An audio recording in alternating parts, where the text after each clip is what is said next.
I have a hard time believing Biden about there being a ceasefire, and it's pretty hilarious how he's now in support of a ceasefire with most of Gaza being destroyed and the Israeli government looking to massacre the 1.5 million people in Rafah. Um, He's only pretending to be in favor of a ceasefire so he can look like he's being tough on the Israeli government when he's been supporting them since October 7th with several emergency grants of arms and funds and been against a ceasefire since the very beginning. President Biden now saying he is hopeful that by next Monday there will be a ceasefire between Israel and Hamas. NBC's Raf Sanchez joins us from Tel Aviv this morning. Raf, good morning. What's the latest on those negotiations? Savannah, good morning. These are the most optimistic words we've heard from any world leader about the prospect of getting a deal to pause the fighting in Gaza, get humanitarian aid in, and get at least some of those hostages out. This is what the president said. Well, at least the hostages not killed by the IDF. You know, you got 3 that were shot, you got several that were killed in airstrikes by the IDF. You may even have some hostages that were drowned by the IDF flooding tunnels.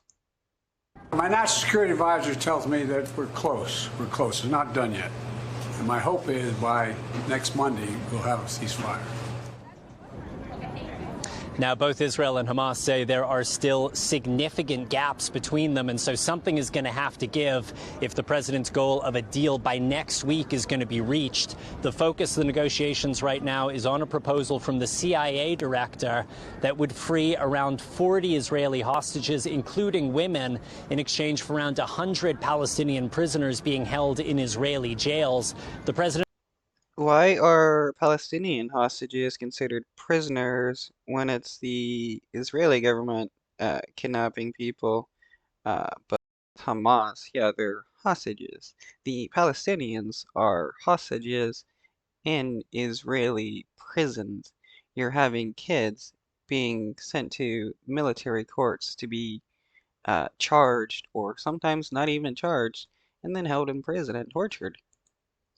The president also said Israel has committed to suspending military activity inside Gaza during the Islamic holy month of Ramadan. I spoke to an Israeli official this morning. He says that commitment only holds if a deal does come together. Savannah. Raf, So what then, after Ramadan, what is the Israeli government going to do? Continue with its ethnic cleansing? I know you have news on another item, that U.S. Air Force member who set himself on fire outside the Israeli embassy in Washington.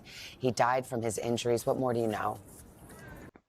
Whoa, a U.S. service member set themselves on fire in protest? That is wild.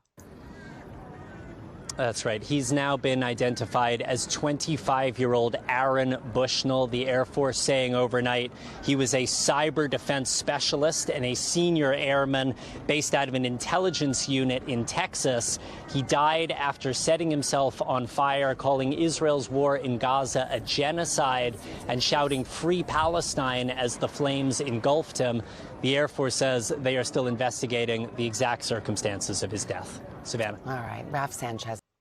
Wow, that dude, uh, he felt so much for the Palestinians that he was willing to uh, give his life in a protest. That is pretty hardcore. Um, it is sad that he did have to give his life. I mean, people shouldn't have to be going this far in order to help raise awareness for the plight of the Palestinian people and the oppression that they're suffering by the Israeli government when it's so widespread that everybody in the world can see it. And it's just a shame that more nations with the ability to actually do something isn't really